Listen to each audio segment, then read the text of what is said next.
and welcome students. Today we are going to deal with the chapter A Short Monsoon Diary by Ruskin Bond, and this chapter is taken from your book Honeydew. So before we move on to the story, let me ask you a question. Have you ever written a diary? Okay, so some of you must have given it a try, and if you have not, I would recommend you to just go for it. You see, writing diary is a wonderful experience and a lot of fun. It has innumerable benefits. For example, you can capture your thoughts, your feelings, your emotions on the pages. At the same time, you will be able to express yourself in a more better way. You will be able to know yourself in a more better way. And you see, it helps you to make you a better and an organized person also. So what is basically a diary? You see, a diary is a record of personal experiences written day after day over a long period of time. You can also use a diary to note down things that you have planned to do immediately or in future. As I already told you, that it will give you a better organized idea. One of the most famous diaries published as a book is The Diary of a Young Girl or The Diary of Anne Frank. So this is all about the diary. So now you must be wondering, okay, so diary has innumerable benefits, but how to write it? Okay, so wait, before we go on to the diary, you must see the learning objectives of the chapter. So after reading this chapter, how can you be benefited? You see, you'll be able to comprehend the text locally and globally. At the same time, you'll be able to appreciate and enjoy the beauty of nature. It will help you to develop a love and respect for nature. It will enhance your power of imagination and visualization. You will be able to grasp the meanings, the phrases, the sentences, okay, from the given context, and that will help you to get a better proficiency in the language. You will be able to recognize the relationship between the ideas, events, and facts. So now let us see about the author. Before we move on to the chapter, because it is about Ruskin Bond, as you can see, this is our author, and he was born on 19th May 1934. He is an Indian author of British descent. That means he is an Indian author, but his parents belonged to England. He is famous for promoting children's literature in India. He has written many books, okay, for the children. And one of his famous book, The Blue Umbrella is one of his famous book. You see, he lives in Mansoon, India. He got Sahitya Academy Award in 1992 for the work Our Trees Still Grow in Delta, and awarded the Padma Shri in 1999 and Padma Bhushan in 2014. So this is all about the author. I would also like to add that Ruskin Bond, he is an admirer of nature. He appreciates the beauty of nature so much that you will see in this short monsoon diary that how he is, through his word picture, he will transport you to the land of Mansoon. So now let's come back to the chapter. So what is there inside the chapter? You see, the chapter will mainly deal with the experiences of the author during the monsoon season on the mountains. A long time he lived here in Mansoon, and he is portraying, that means he is presenting the silent miracles of nature and life's little joys and regrets. So you see, each and every extract, each and every extracts of the diary, it will talk about the miracles of nature. He has described the beauty and the elegance of the flora and fauna that he witnessed during the lush green monsoon season in the hills. So now, let's come to a short monsoon diary, and I'll give you a model reading of the first, the first diary is written on June 24. So, the diary goes, the first day of monsoon mist, and it's strange how all the birds fall silent as the mist comes climbing up the hill. Perhaps that is what makes the mist so melancholy. Not only does it conceal the hills, it blankets them in silence too. Only an hour ago the trees were ringing with bird songs, and now the forest is deadly still, as though it were midnight. Through the mist, Biju is calling to his sister. I can hear him running about on the hillside, but I cannot see him. So you see, in the first diary, the first date, June 24, he is talking that this is the first day that the mist has descended on the hills. The mist has come, okay, over the hills. With the onset of the mist, you know, the creatures have become completely silent. Nature's oral symphony, symphony means music, and oral means something that is related to your hearing capacity. So this music of the nature has come to a complete standstill. There is no music in the atmosphere now, and that is why he is associating the mist with melancholy. Because you see, as the mist has come, it has covered everything, and it makes people feel sad, silent, and reflective. The climate on the mountain, you see, it changes very soon. Only an hour ago, the trees were echoing with the chirping of the birds, but now you see the forest is gripped in deadly silence. So there is complete silence in the forest now.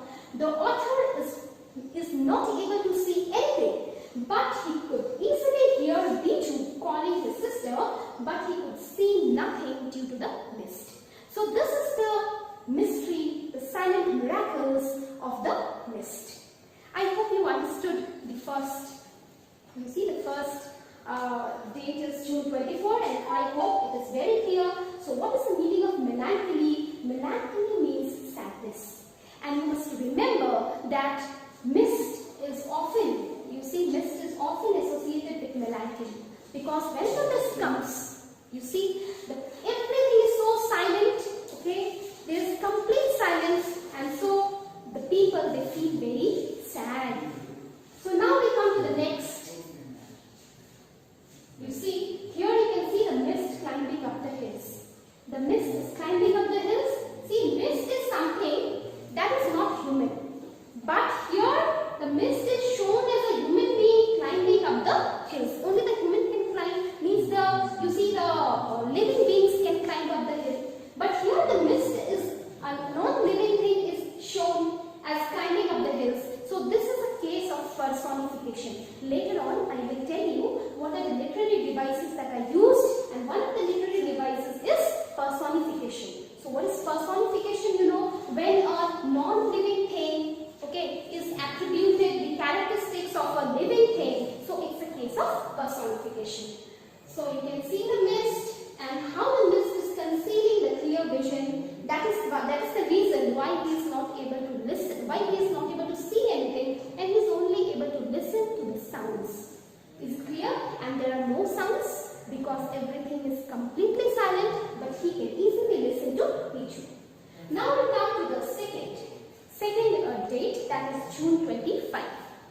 I'll do the model reading first. Some genuine early monsoon rain, warm and humid, and not that cold high altitude stuff we have been having all year. The plants seem to know it too, and the first cobra lily rears his head from the ferns as I walk up to the bank and post office. The mist affords a certain privacy. A schoolboy asked me to describe the hill station and valley in one sentence, and all I could say was a paradise that might have been. So you see here, he's talking about, you see, the day witnessed warm and humid weather with rain. So this is the first shower of monsoon rain, and when is this? This is on June 25. But this rain, it was completely different from the cold rain throughout the year in the hills. The rain, why it was different? Because it was a monsoon rain, it was warm and humid. The first blossom of cobra lily, you see, we can see it protrudes its head from the ferns. So what are ferns? Ferns are green plants with no flowers and a lot of long thin leaves. So the cobra lily is also rearing its head. That means it is protruding its head from the ferns. As if you see, the nature is also, welcoming the first shower of the monsoon rain. The author likes to take a walk up to the bank and post office, and I told you about the mist. The mist gives him a certain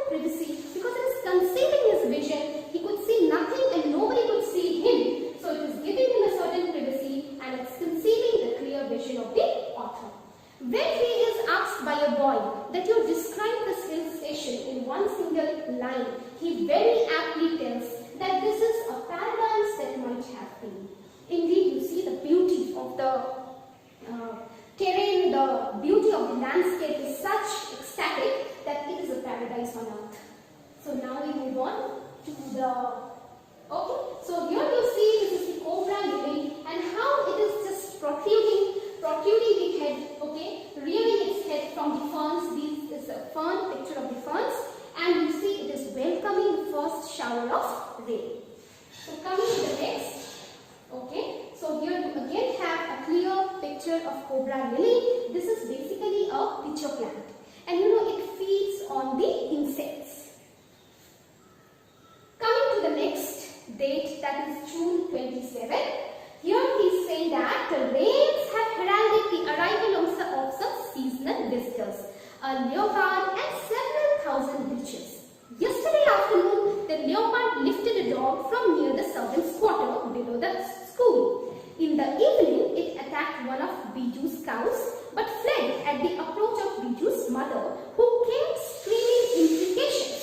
So what is imprecations? Imprecations means curse. Okay, for example, you see when you invectives, when you curse somebody that may some harm befall you, so that is called imprecations. As for the leeches, I shall soon get used to a little bloodletting every day. Other new arrivals are the scarlet millets, fleeting silently among the leaves like brilliant jewels. No matter how leafy the tree, these brightly colored birds cannot conceal them, although by remaining absolutely silent, they sometimes contrive to go unnoticed. Along came a pair of trombos, unnecessarily aggressive, chasing the millets away. A tree creeper moves rapidly up the trunk of the oak tree, snapping up insects all the way. Now that the rains are here, there is no dearth of food for the insectivorous plants. So you see here he is talking about the onset of rain. Already in the previous date you have seen that they got the first shower of monsoon rain. So the onset of rain announced the arrival of some of the creatures. So heralded means announced. With the rain you see some of the creatures, that means seasonal visitors, which are peculiar to that time of the year, they started coming. For example, you see the leopard, there are many leeches, there is scarlet minivets. Scarlet is the bright red color, okay, and minivets. What is minivets? Minivets, they are birds.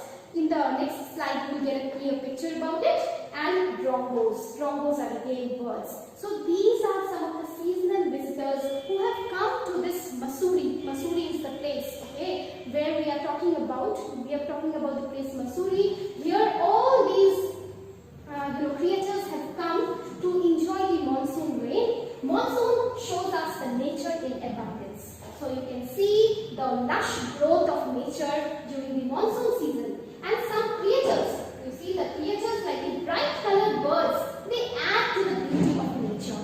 You see when green trees are standing and bright colored birds are sitting on it, it is just the image you see, the word picture that he is painting before your eyes. It is just, you see, so enchanting. And it offers a feast to your eyes. It's a treat to your eyes, but at the same time, these are the positive aspects of nature. But you see, he is also talking about how the leopard and the leeches, they create some trouble for the countryside people. So what is the trouble that they create? You see, often when there is monsoon, they have to confront the leopard, and there is an account that the leopard lifted a dog and made it its prey. Then again, it attacked one of Biju's cow. However, when it attacked the cow, luckily Biju's mother came at the nick of time, and her intervention, stopped any other wickedness, prevented any other wickedness of the leopard. But you see how the people of this countryside, they face some of the problems during the monsoon season. For example, confrontation with the leopard, and then the leeches, those leeches which suck the blood each and every day, the unwanted leeches, they stick to the body and they suck the little blood. So here you see he is talking about the regrets and the joys of the people, as well as the beauty of the monsoon season on the hills. So now you can see this is the picture, okay, which will give you a clear impression. So this is, you know, the scarlet minibet, scarlet, the bright red color, and the female is yellow color, and you can see when they are sitting on the tree how beautiful the scene is. You see the red and the yellow minibets which are sitting on the lush green trees. You see they look like the brilliant jewels decorating the tree. So green tree, and in the middle of the tree you see some bright red color and you see some yellow color. So it's, you know, like a beautiful jewelry, okay, decorating the tree. Then you see the minibets, you see they try to go unnoticed. They try to hide, but because of their vivid color, okay, so bright red and yellow, these colors makes them really conspicuous. It's clearly visible. Even if they manage, they are not able to hide themselves. And you see when they are not able to hide themselves, a pair of drongos also come here and they start chasing them. And drongos are very aggressive, you know, ready to fight. Okay, very rude, likely to fight or argue. And the drongos, they start chasing the birds away. Rain, you know, it brings innumerable insects, okay, and the birds, it is a feast time for the birds. The birds get their prey very easily. The tree creeper also, you can see, it is growing rapidly, it is moving up the trunk of the oak tree. That means you see the nature is in its full abundance. The nature is in complete growth. So now you come to the next picture. You see these are colorful birds who are sitting on the tree, and this is the beauty of the monsoon season on the hills. Coming to the next, a pair of drongos. Okay, these are the drongos. The drongos, those who were chasing the minibets away. And now we come to the second part of the chapter, and we come to the date August 2. You see there is a continuous downpour. Okay, so first let me give you a model reading. All night the rain had been drumming on the corrugated tin roof. There has been no storm, no thunder, just the steady swish of the tropical downpour. It helps me to lie awake. At the same time, it doesn't keep me from sleeping. It is a good sound to read by, the rain outside and the quiet inside within. And although the tin roofs are given to springing unaccountable leaks, there is a feeling of being untouched by and yet in touch with the rain. So you see, he is talking about the continuous downpour. Downpour means the rainfall, and the rain is continuously falling on the corrugated tin roof. So what is corrugated tin roof? You know, the tin roof that is shaped into folds. In the next slide it will be more clear to you. The corrugated tin roof is there, and there is a continuous downpour on this. But he is enjoying the music of the rain, the symphony of the nature. He is enjoying it. He is lying awake. He also has the advantage of going off to sleep. The sound of the rain outside, you see, it synchronizes with the quiet inside the writer's mind. Synchronizes, it mixes very well. His soul is able to connect with the sound of the rain outside, and it produces a soothing effect, okay, a very soothing effect. Although untouched by the drops of rain physically. So the writer, he is inside his house and it is raining outside.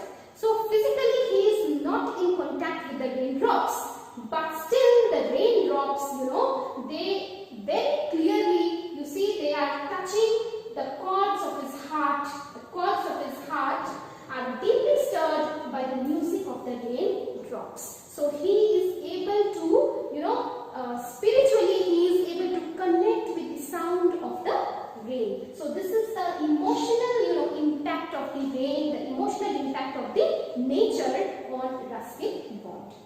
So now we move on to the next. Okay, so as I told you, what is corrugated roof? You can see in the picture the roof, okay, which is in the folds. It is in this shape to give more strength, you know, to this roof. So this is the pattern of corrugated roof. So we come to the next, that is August 3. The rain stops. The cloud begins to break up. The sun strikes the hill on my left. A woman is chopping up sticks. I hear the tinkle of of cowbells. In the oak tree, a crow shakes the raindrops from his feather and cows disconsolately.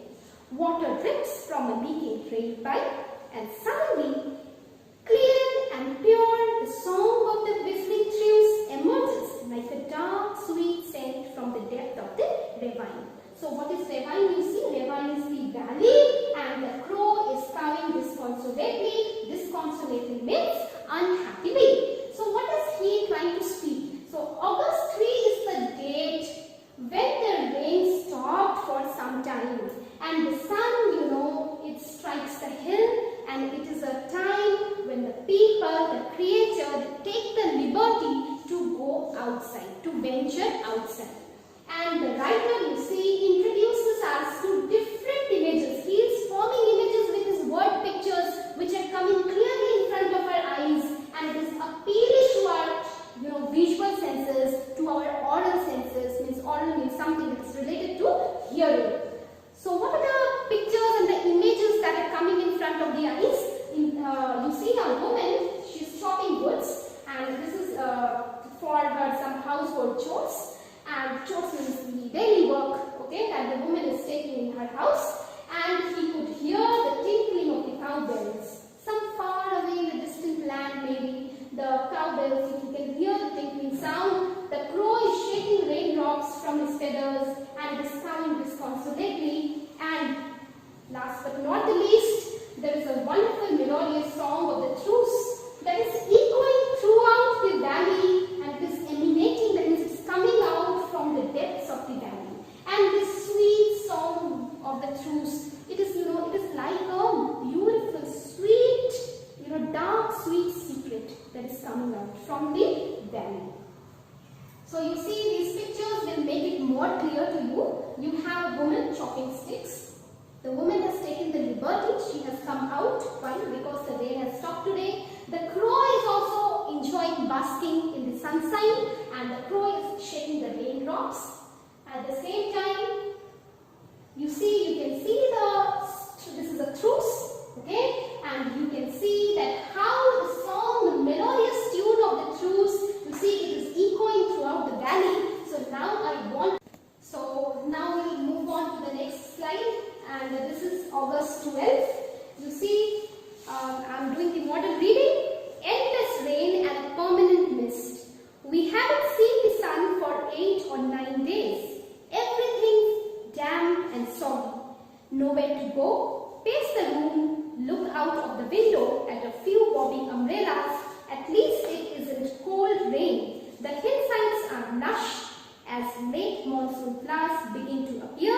Wild balsam, dahlia, begonias, and ground orchids.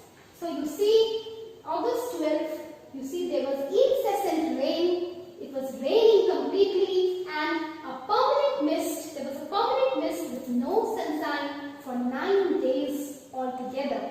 So each and everybody was locked inside the house with nowhere to venture. That means nowhere to go out. And looking out of the window, you see a few popping umbrellas. So umbrellas were popping out. Late monsoon flowers were showing up. So what were the late monsoon flowers?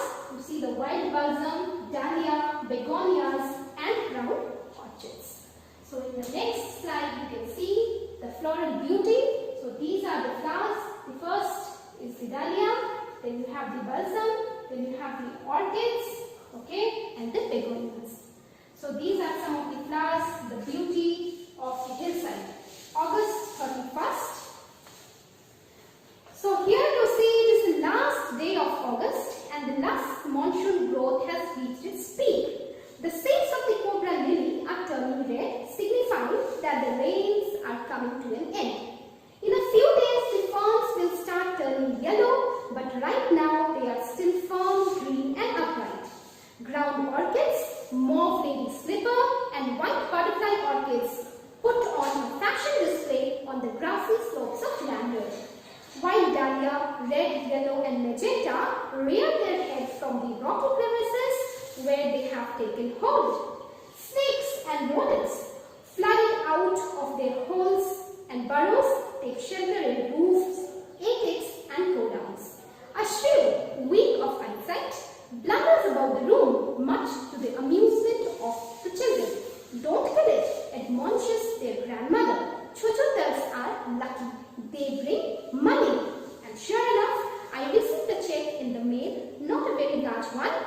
are welcome all the same. So you see, August 31st is the day when the lush monsoon growth, lush means rich, the rich monsoon growth has reached its peak. You see now the seeds of the cobra lily, as I have shown you the picture of cobra lily, the seeds are turning red, and this indicates that the rain has come to, finally the rain has come to an end. So the beautiful flowers are decorating the valley of Lander. So what is Lander? Lander is the name of the place, okay, in Missouri. So Lander, here the valley is beautifully decorated with orchids, mock lady slipper, white butterfly orchids. These are all the names of the flowers. Not only the flowers, but the snakes and the rodents. Okay, the rodents are, you see, the mouse-like animals, okay, which have very strong front teeth. So these rodents are also taking shelter in the roof and the attics and go down. Why? Because of the rain, the holes, the burrows are flooded with water, and now they have come to take shelter here. So you can see what is the meaning of an attic. Attic is a space under the roof of a house, often used for storing things. And you see the grandmother, she starts admonishing. Admonishes means to scold. So she's scolding the children not to kill the shrew. Shrew, you know, as chuchundas. Shrew is called chuchundas in Hindi. And they are lucky. This is a superstitious belief. But they believe that these chuchundas are lucky because they bring money. And you see, coincidentally, the writer is also saying that the next day he received a mail and he received some amount of money. So, this, you know, the flowers, you see, they are rearing their heads from the crevices. Crevices, you see holes, okay, that are made, okay. These are the rocks and the flowers are coming out, okay, rearing their head out from these crevices, the holes. This is the cobra lily, and when the cobra lily, the seeds, they turn red, it indicates that the end of the monsoon is near. You can see these are some of the flowers. This is the white butterfly orchids, mock lady slipper, and crown orchids. So you can imagine the beauty of the place when such type of flowers decorate the valley, decorate the land. Okay, so coming to October 3. So October, it's the time, winter time. So we have gone straight from monsoon into winter rain, snow at high altitude.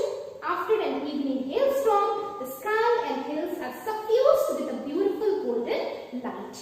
So October 3, you see the monsoon rain has finally gave way to the winter rain. So now this is the end of the monsoon, but the winter has come and you can experience rain during the winter season also. After a hailstorm, you see the sky is completely clear and hills were completely drenched, soaked with a beautiful golden light. So suffused means spread over. So the hills were completely spread over. You see the hills and you can see golden light, okay, that is completely spreading over the hills. So this is what, now we come to January 26. And this date, you know, the writer is feeling quite depressed, and in his depressed and sad mood, he has penned down a small poem. So let's read what he has to say to us. Winter rains in the hills. He is saying, in the hushed silence of the house, when I am quite alone, and my friend who was here has gone. It is very lonely, very quiet, as I sit in a liquid silence. A silence within, surrounded by the rhythm of the rain, the steady drift of water on leaves, on lemons, on roof, drumming on the drenched dahlias and window panes, while the mist holds the house in a dark chalice. As I pause near the window, the rain stops and starts again, and the trees, no longer green but grey, menace me with their loneliness. So let's see that what he wants to say to the poem. So you see here he is saying that the writer is all alone because his friend who had come to visit him, he has gone away, and there is complete silence in his house. And he is telling that this silence is liquid silence. Now liquid, you know, liquid has a tendency to spread everywhere. In the same way, he means to say that the silence is also all pervading. It is spread in every corner of his house. Okay? It is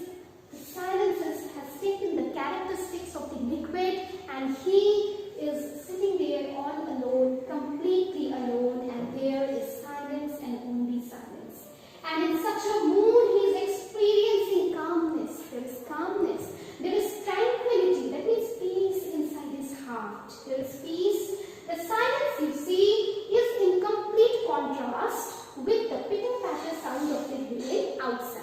So there is a contrast between the rain outside and the silence inside.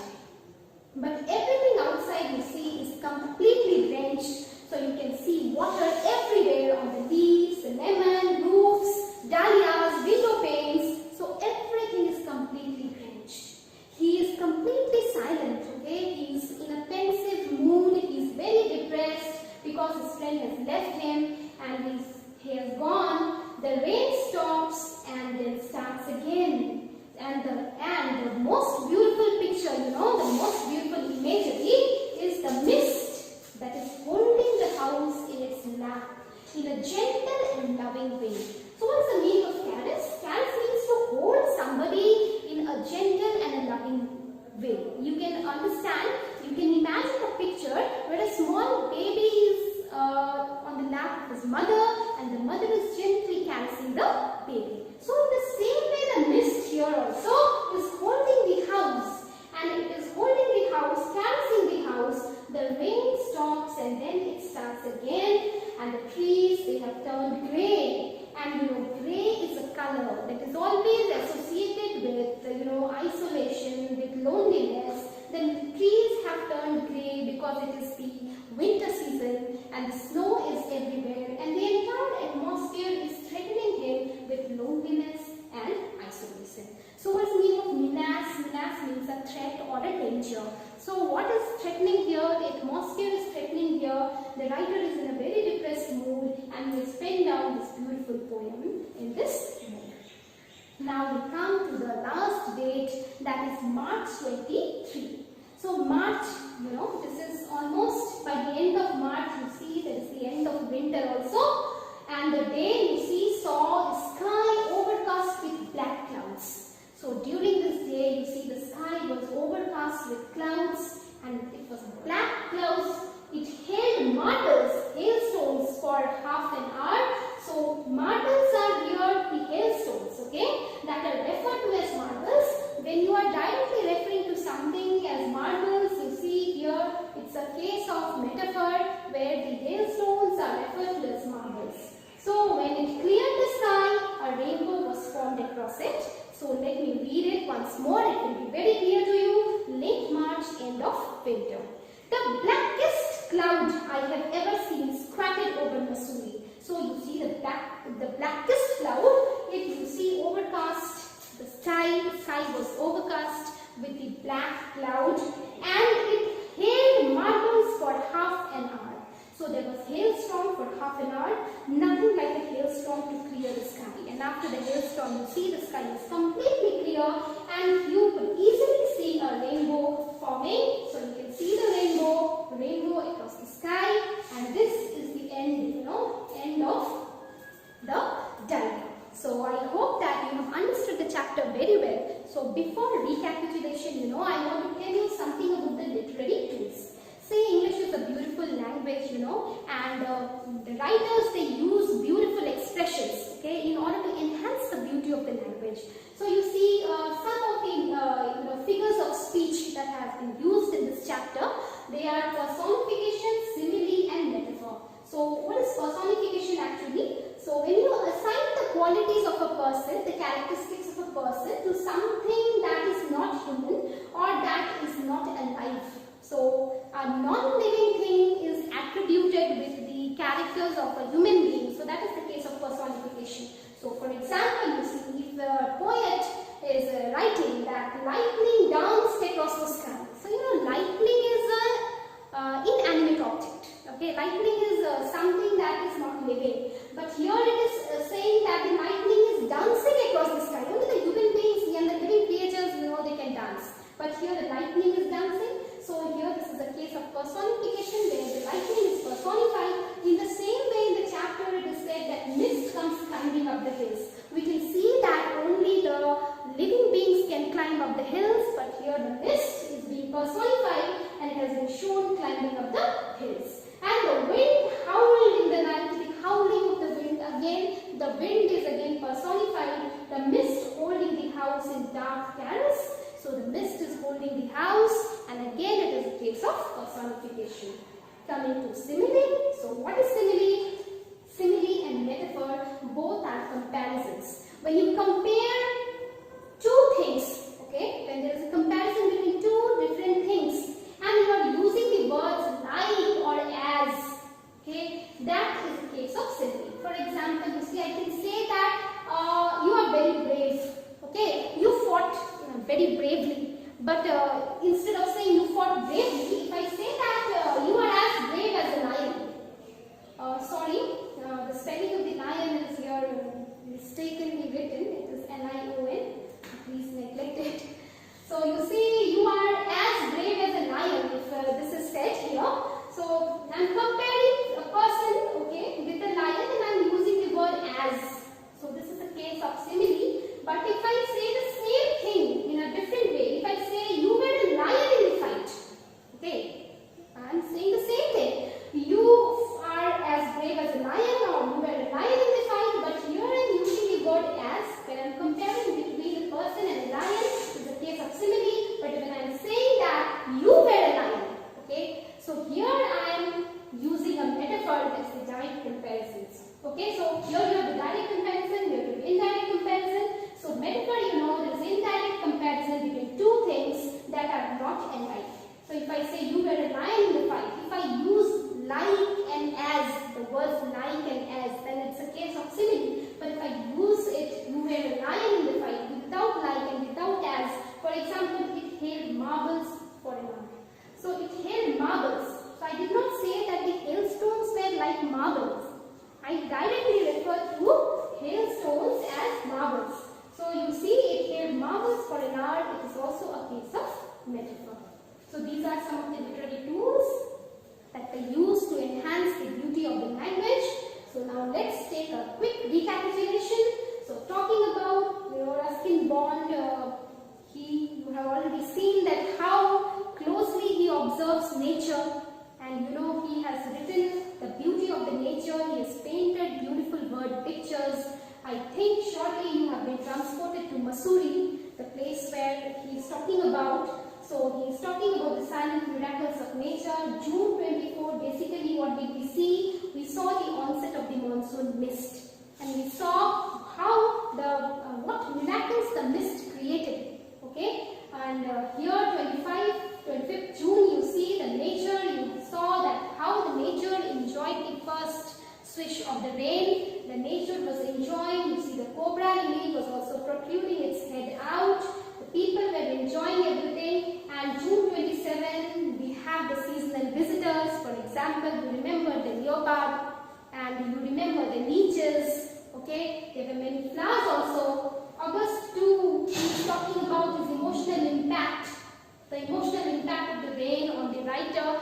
How he connected, his spirit connected with the sound of the rain outside.